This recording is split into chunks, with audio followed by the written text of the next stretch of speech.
राज्याच्या अनेक भागामध्ये सध्या अवकाळीचा तडाखा बसतोय। काढणीला आलेली पिकं पावसामुळे आता आडवी झालीत। विदर्भ मराठवाड्याला अवकाळी पावसाने चांगलेच झोडपून काढले। काही भागात गारपीट सुद्धा झाली आहे आणि यामध्ये वीज कोसळून दोघांचा मृत्यू झालाय, 5 जण जखमी झालेत। विदर्भात 3 दिवस येलो अलर्ट आहे। मराठवाडा विदर्भासह पश्चिम महाराष्ट्राला सोमवारी अवकाळी पावसाने झोडपून काढलं आणि मराठवाड्यातल्या काही भागामध्ये गारपीटही झाली आहे। अचानक पाऊस आला त्यामुळे काढणीला आलेली ही सगळी पिकं आडवी झाली।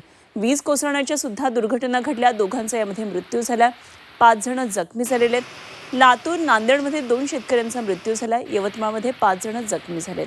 विदर्भ मराठवाडा पश्चिम महाराष्ट्र आणि कोकणातल्या वेगवेगळ्या जिल्ह्यांमध्ये अवकाळी पावसाने हजेरी लावली आहे। लातूरमध्ये सुद्धा विजेच्या कडकडाटासह गारपीट झाली आहे। बीडमध्ये अवकाळी पावसाने हजेरी लावल्याचं पाहायला मिळते।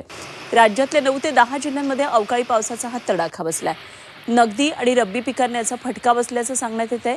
तर अशा प्रकारे मोठ्या प्रमाणामध्ये अवकाळी पाऊस होत असल्यामुळे आपण पाहतोय वेगवेगळ्या भागामध्ये होत असलेले सगळं नुकसान, आसमानी संकट कोसळल्याचं पुन्हा एकदा पाहायला मिळतंय।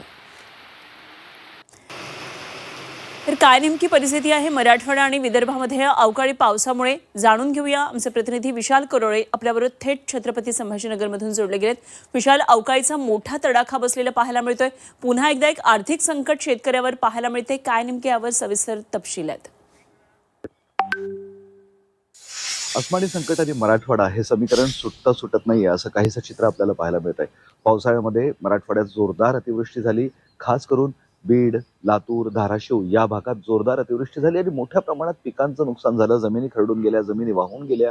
हे नुकसान भरत नाही ते पुन्हा एकदा मराठवाड्यात गारपीट आणि अवकाळी पावसाचा तडाखा बसलाय आणि पावसाळ्यात ज्या भागांना हा फटका बसला होता त्याच बीडचा काही भाग, लातूरचा काही भाग, त्यानंतर परभणी, हिंगोली आणि नांदेड या सर्व ठिकाणी हा फटका बसला आणि त्यामुळे रब्बी पिकांना मोठ्या प्रमाणात नुकसान झालेलं आहे। सोबतच या भागामध्ये आंबा सुद्धा असतो, मात्र या पावसामुळे आणि या गारपिटीमुळे आंब्याचा मोहर सुद्धा गळून पडलाय, त्यामुळे शेतकऱ्यांना हा दुहेरी फटका बसलेला आहे। खरं तर अतिवृष्टीचं नुकसान अजूनपर्यंत शेतकऱ्यांना मिळालं नाही, सरकारनं घोषणा केली ते पैसे शेतकऱ्यांना अजूनपर्यंत मिळू शकले नाही आणि त्यात आता झालेलं हे नव्यानं नुकसान, त्यामुळे शेतकरी हवालदिल झालेला आहे।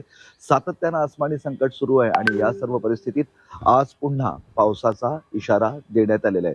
त्यामुळे रब्बी पिकांचं मोठं नुकसान होतंय, फळबागांचं मोठं नुकसान होतंय, आंब्याचं मोठं नुकसान होतंय। त्यामुळे आता शेतकऱ्याचे डोळे, बळीराजाचे डोळे हे सरकारच्या मदतीकडे लागलेले आहे। गेल्या वेळेसची मदत मिळाली नाही, मात्र सध्या अधिवेशन सुरू आहे। यावेळेस तरी सरकारनं शेतकऱ्याला, बळीराजाला काही ठोस मदत करावी अशीच अपेक्षा व्यक्त होतीये। अगदी विशाल, जरूर आपल्याकडून वेळोवेळी आणखी माहिती जाणून घेत राहू। तुर्तास धन्यवाद दिलेल्या माहितीसाठी। विशाल करोळे आमचे प्रतिनिधी आपल्याबरोबर जोडले होते।